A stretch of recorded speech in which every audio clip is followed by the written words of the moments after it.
Los efectores de salud, Sí. los financiadores de salud. Sí. PAMI, IOMA, ¿Verdad?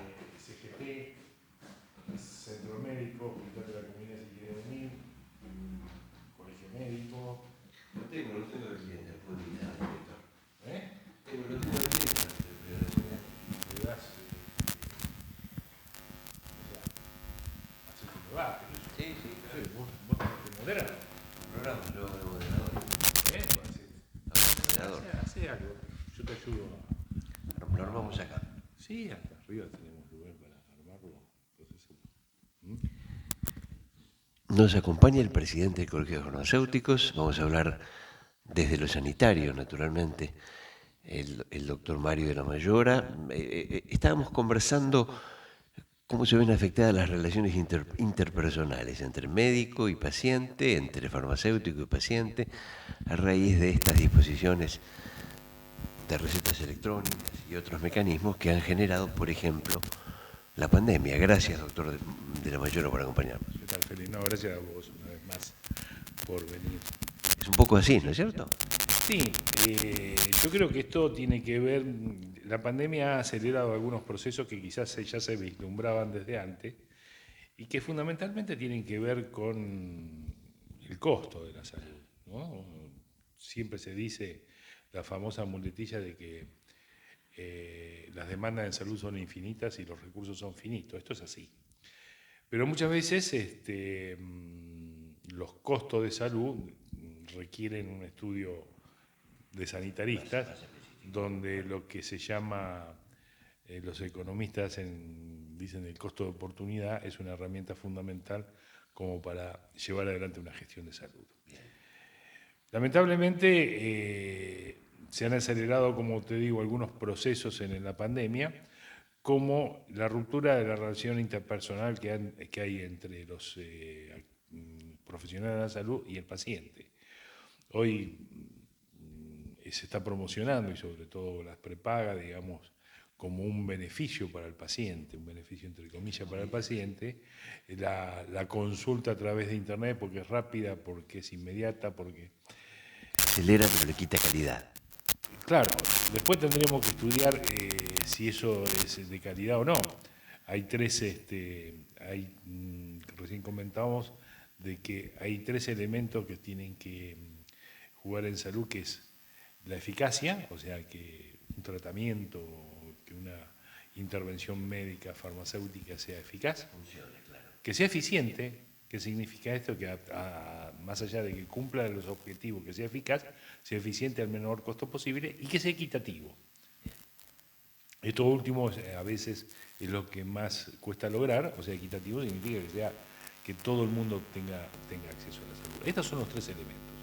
Ahora, una de las cosas que a mí me preocupa fundamentalmente es que se ha perdido un poco, o se tiende a perder un poco la relación personal que hay entre los profesionales de salud y el paciente. Absolutamente necesaria, por otra parte. En el caso de los médicos se están promocionando mucho a través fundamentalmente de las empresas. Esto no es una cuestión de los médicos, sino a través de las empresas que son las financiadoras del sistema de salud, la consulta a través de internet y realmente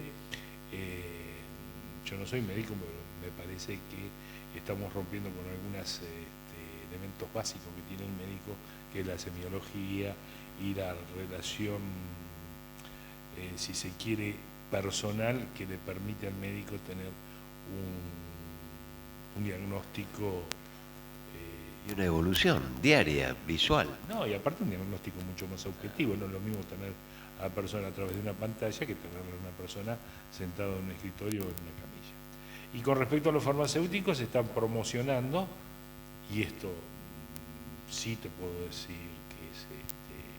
que es totalmente nocivo, la entrega de los medicamentos a través de las redes sociales, de las farmacias, a domicilio, o sea, lo que parece un beneficio para el paciente, por la comodidad, es un perjuicio. ¿Por qué? Porque dejamos de tener la relación interpersonal entre el farmacéutico, en este caso, y el paciente. O sea, el farmacéutico cada vez que hace una dispensa, que atiende una receta, por lo menos te puedo asegurar que hay entre 6 y 10 pautas que el farmacéutico consulta y el paciente consulta al farmacéutico, aunque no nos demos cuenta. El interrogatorio que también incluye al médico.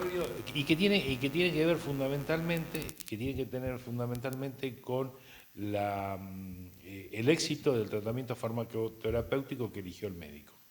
O sea, muchas veces el médico, muchas veces no, siempre el médico, no solamente prescribe el medicamento, sino que da las indicaciones. Y muchas veces esas indicaciones no están totalmente claras en los pacientes, sobre todo en los pacientes de la tercera edad, no le quedan totalmente claras que cuando tiene el medicamento en la mano y el farmacéutico es el que le consolida la información que le dio muchas veces al médico. A veces nos reímos un poco de decir que el médico prescribe y le da otra receta con las indicaciones al paciente y apenas nosotros los farmacéuticos con el conocimiento de la patología y el conocimiento de los medicamentos la podemos entender esa caligrafía, cosas que los pacientes rara vez lo hacen. Entonces, ese tratamiento personal que tiene que tener el paciente con el farmacéutico es indispensable. Vos comentabas en notas anteriores incluso conocer los nombres de algunos vecinos, es decir, esto es absolutamente directo. No solamente conocer los nombres, sino que revisar periódicamente cómo está llevando adelante el tratamiento farmacoterapéutico, que de eso depende el éxito. O sea, hay estudios que se ha comprobado que el 40% de los tratamientos fallan en función del mal uso que hay de las dosis, de cómo se toman, si se toman antes o después. Bueno, de una cantidad importante de factores que hacen que muchas veces estos tratamientos fracasen. Entonces, te repito como para sintetizar, o sea, la relación médico-paciente personal le permite al médico, obviamente, tener un mejor diagnóstico, porque no siempre los diagnósticos terminan en una receta médica, no todas las curas son farmacológicas, sino que tienen muchas veces la angustia, si bien la pandemia ya la damos como pasada, nos ha dejado muchas cosas bastante graves, como por ejemplo una sociedad con muchísima angustia, una sociedad con muchos problemas psicológicos y muchas veces a través de una pantalla esto el médico no lo puede percibir como corresponde y el médico tiene esa capacidad de palpar personalmente el diagnóstico de un paciente cuando es personalizado.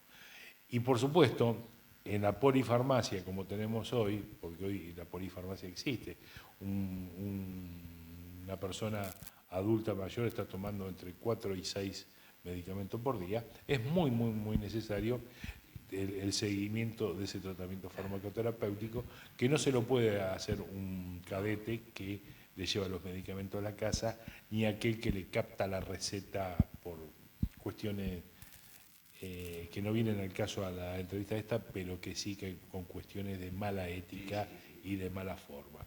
Entonces, yo creo que el futuro, el trabajo de no solamente los farmacéuticos, sino todos aquellos profesionales de la salud, tienen que ver con pelear por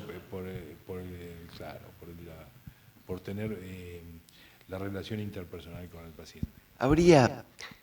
Es decir, probablemente la única ventaja que pueda aportar la receta electrónica sería la rapidez y eliminar algunas trabas burocráticas. Pero claro, por otro lado, como vos bien decís, se pierden un montón de elementos de intercambio personal. Como sanitarista, te pregunto por último y agradeciéndote mucho este ratito, ¿existe un nivel intermedio entre una cosa y la otra?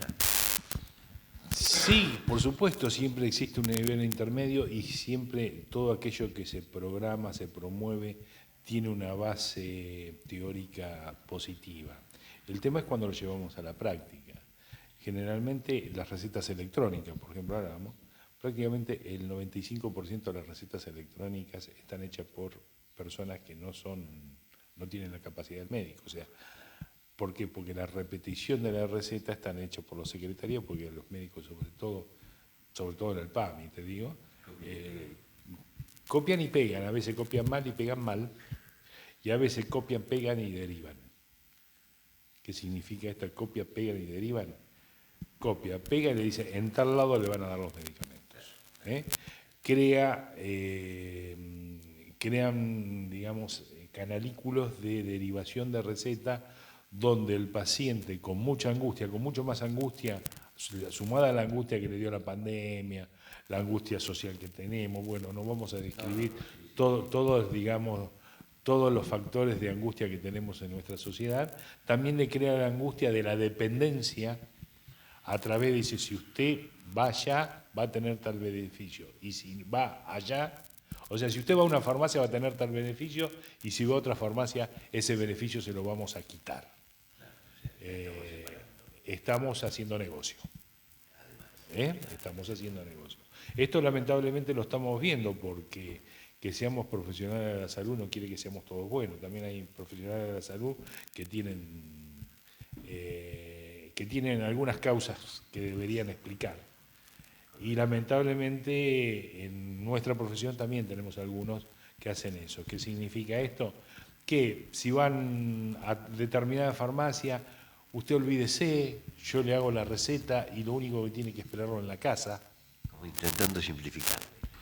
Claro, le simplifican la entrega de una mercadería, pero deja de ser un medicamento. Le genera la ignorancia, la mal toma, la falta de seguimiento, el desconocimiento, el no saber con quién hablar, el no saber a quién acudir. O sea, nosotros, la mayoría de los farmacéuticos, estamos cansados de resolver problemas a los pacientes de medicación que no ha sido dispensada en nuestra farmacia. O sea, la gente sigue teniendo confianza en el farmacéutico de la esquina, del barrio, de la familia. Entonces vienen con la... ¿Y quién le dio esto? No, me lo trajeron a mi casa. ¿De qué farmacia? No lo sé. Entonces, está bien, parece un beneficio. Todo aquello que parece un beneficio, vamos a estudiarlo, Félix. Nada es gratis. Y todo esto que parece un beneficio, como la atención rápida y feliz que vemos en los medios de comunicación del médico, la médica que atiende al paciente a través de una pantalla de una computadora, me parece que pierde un poco la esencia de lo que es el acto médico y de la... no, y del intercambio y de la capacidad que tiene el médico para resolver un problema mirándole los ojos al paciente. También lo llamamos médico y el farmacéutico, pero que tienen, el profesional de la salud, de ver la angustia que no se ve en una pantalla de computadora. Es muy difícil verlo. Entonces, a solas, en un consultorio, el médico con el paciente puede descubrir muchas más cosas que lo que un análisis o una placa radiográfica le puede decir. Mario de la Mayora, presidente del Colegio de Farmacéuticos, una vez más, muchísimas gracias, nos reencontramos. Cuando quieras, Felipe, a tu disposición.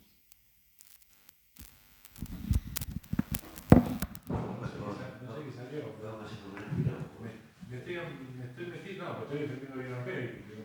No, dijiste algo que es beneficioso para ellos, además. Yo creo que sí.